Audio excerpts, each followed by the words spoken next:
Howdy folks, Nathan Adlen here with the Fast Lane Car, and I am coming at you way up in the Rockies. I'm in Crested, Butte, Colorado. Mazda brought us out here and supplied us with two competitors to test out their all-wheel drive systems against this, the 2016 Mazda CX-5. And coming up next, we're going to go on a slalom course and we're going to do a mini gold mine hill.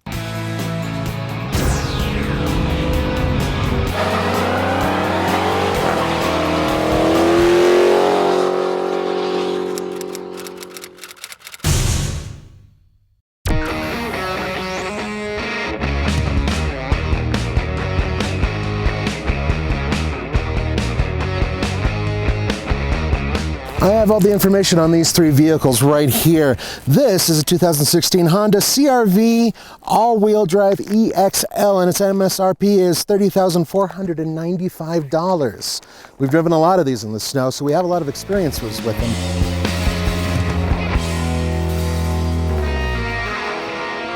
All right, away we go in the Honda CR-V.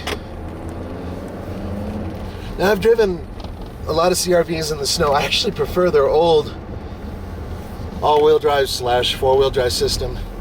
This one, you're slipping quite a bit before the rear end kicks in. There is a noticeable disconnect time-wise. Funny thing about Honda is really kind of weird. We've actually had really good luck with the new Honda Pilot and its all-wheel drive system. It did an obstacle we didn't think it could do. Yeah, I'm deliberately trying to hang the rear end out, and what it's doing is it's really pushing. So the front end is plowing as the rear end catches up with it. Now, that's not necessarily a bad thing in some cases, because once it catches up, it really does push you in the direction you initially wanted to go into.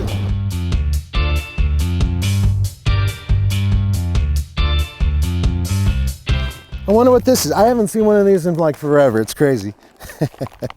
This is a 2016 Subaru Forester. This one has an MSRP of $31,669, so it's pretty close in price to this vehicle. It's a very different all-wheel drive system than the one that's in the CX-5. For one thing, first of all, these vehicles aren't exactly doing all of this mechanically. They're using brakes and whatnot to maintain the right driving direction. And the CX-5 felt a little lighter on its toes. I really like the way these vehicles perform in the snow. So predictable. As long as you maintain a sense of direction, you know where you want to go and you're looking at where you want to go, it'll take you there.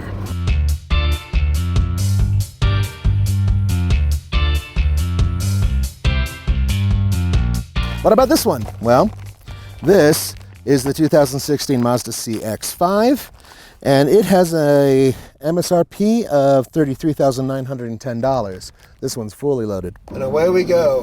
I'm in the 2016 Mazda CX-5.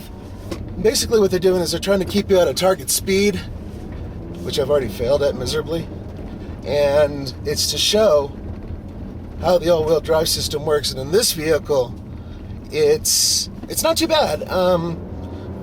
It's fairly quick reacting. It's actually a electromagnetic coupling that immediately fires and locks everything up in the rear, allowing for the torque to be split in a fashion that will be good for whichever terrain you're on.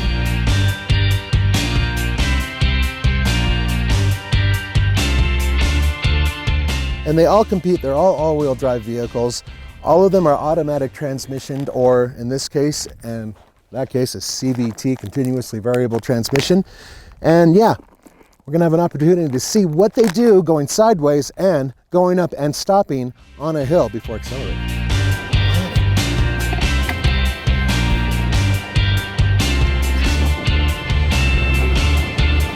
Oh yeah. So I could feel the wheels kind of trying to figure out where the traction is. There was a lot of slippage off the initial acceleration, and then the actual RPM dropped, the vehicle took off, no big deal.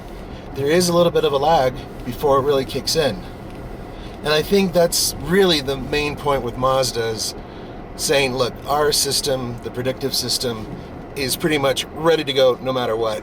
All right, now in case you guys were wondering, wait a minute, what about tires? Because if these cars had different tires, it wouldn't be a fair comparison. Aha! This vehicle is equipped with Bridgestone Blizzaks. This one, Blizzaks! And that one, yes, Blizzaks. So, at least apples to apples. Away we go.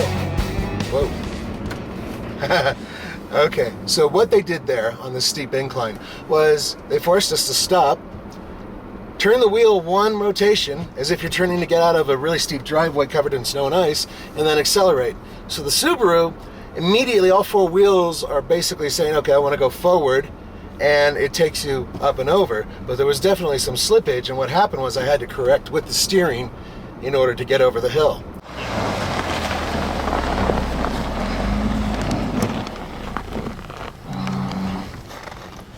Away we go.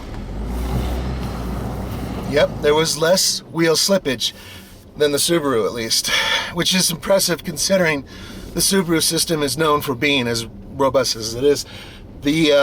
What it does is the sensors say, okay, I know you're on snow and ice, judging by your throttle input, your steering input, and what I'm detecting in terms of temperature.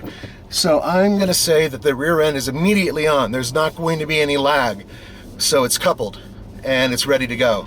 And I think that that's really where the big difference is.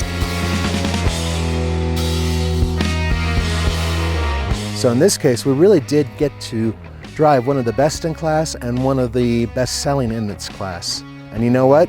After all that's been said and done, I think that the Mazda has shown its grit. It is a great cold weather vehicle, and it was very capable on this course. Hell, I'm impressed. I hope you were too. For the Fastlane Car, this is Nathan Adlen. Don't forget to go to tflcar.com for news, views, and real-world reviews. We'll see you later.